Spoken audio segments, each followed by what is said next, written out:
wanted to begin to talk about as a ministry is we have in our hearts over the coming season to really just also equip everybody in not just the dimensions of generosity, but what it unlocks in your stewardship and in every aspect of our lives. And of course, we want to be able to bless people like Steve. We want to be able to sow into them as well as they sow into us.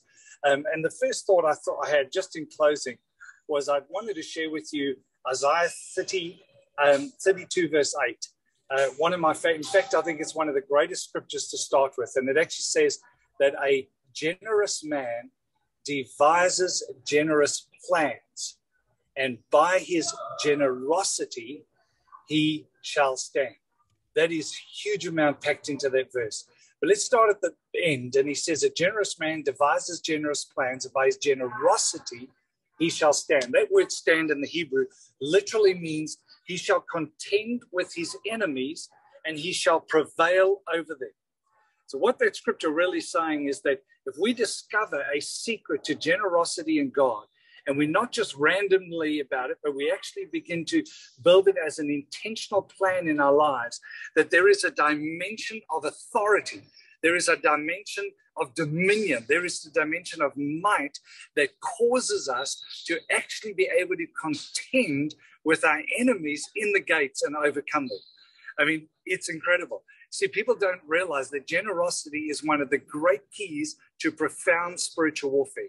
We need to be generous in our attitude. We're generous with our minds. With our thought life, we just heard it. We're generous with our thought life towards ourselves and others. What thoughts do we think? We're generous with our words. We're generous with our actions. And we're generous with our whole being.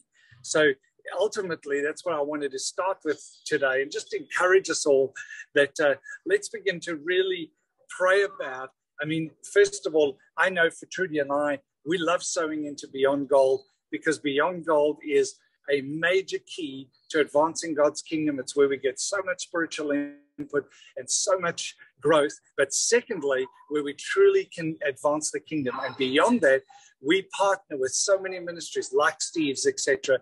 And we have these amazing people that we want to sow back into their lives, because where you sow, you go. Let me finish up by saying that. Literally, where you sow, you go. And so pretty much it's what I have in my heart. And I was thinking, here I am sitting in this amazing facility, and I know the two main people that actually built this facility. It's the training sports center of Marshall University. And it was because of the generosity of two men that had a dream to see a world-class university built in this little town to actually, and they were on fire, men of God. And I think to myself, their generosity has created something that is truly to the glory of God. So come on, a generous man devises generous plans, and by his generosity, he or she shall stand. Love you guys. Bless you.